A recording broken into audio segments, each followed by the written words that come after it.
In this video I'm going to show you how to set up an SMS campaign using a keyword. First of all, click on My SMS Campaigns. Next, click on Keyword, and then you'll see a number of orange tabs up here. Now, I already have a demo campaign set up, so I'm going to take you through how that works. If you have a number of different campaigns, they'll appear at the top here in the various orange tabs.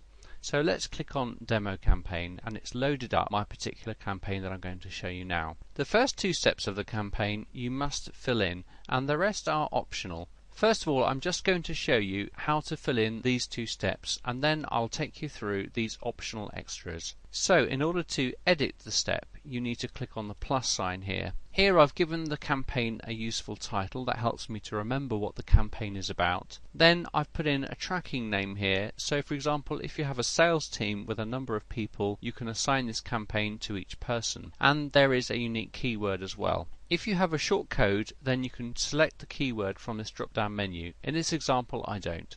The campaign message is the message that the person receives on their cell phone when they text in the particular keyword that I've got here, demo. Once they do, then they receive this message, welcome to the VIP club. If they've previously done this, then they'll get this message instead, you are already subscribed to our VIP club. When you finish this step, click on the save button.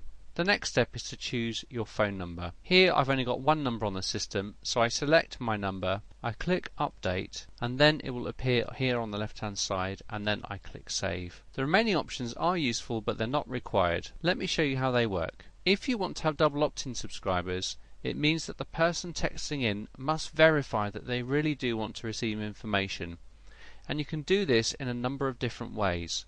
In this particular example, I'm going to show you how they can reply via SMS, but the same principle applies with keyword and with email address. So let's check reply with name. You can see here I've already pre-populated these two fields. The first one is what they receive on their mobile phone as soon as they text in the keyword demo. And once they've done that, then they will receive an updated message saying, thank you, you're now subscribed to receive updates from us.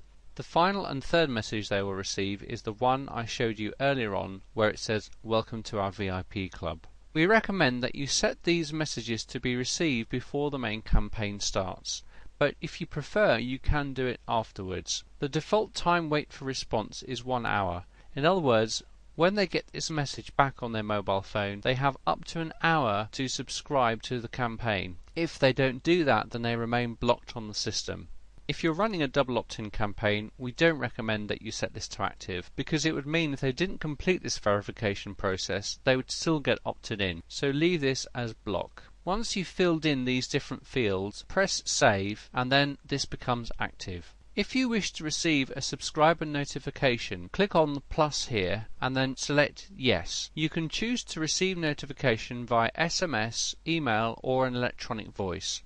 In this particular case, I've chosen to receive a message via text message. Expanding this field here shows you the message you'll receive on your phone when they subscribe to your keyword campaign. Here we can use these variables so that you know which campaign they're subscribed to and what their phone number is. Once you've filled in these fields, click save and then move on to the next optional step.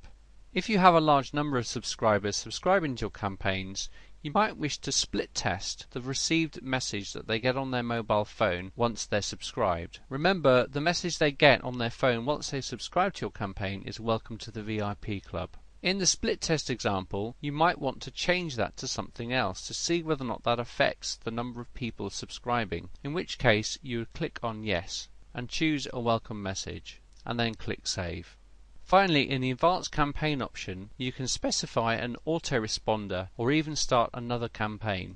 Let me show you what I've done earlier on. By clicking yes and then save, down here you will see a number of messages that the person will receive on their mobile phone after a number of different days. I've set the messages to be received at 12:30 in the afternoon after 1, 8, 15 and 22 days. If you wanted to, you could change this to a repeat message that's sent out at a particular time every week. Let me show you how that's done. In order to add another autoresponder, I click on the plus sign here, and then I'm going to give it a useful title so I know what it means, and I'm going to click on a set day. I'll choose my day as Tuesday at 11:15 AM and then click save. You can see now that this repeat message appears in the sequence. That's campaigns over with. If at any time you wish to delete the campaign, you can click on the plus sign here, then click here to delete the campaign, and you can move the subscribers on to a different campaign if you have one, and you must type in your password in order to verify that you really do want to delete the campaign.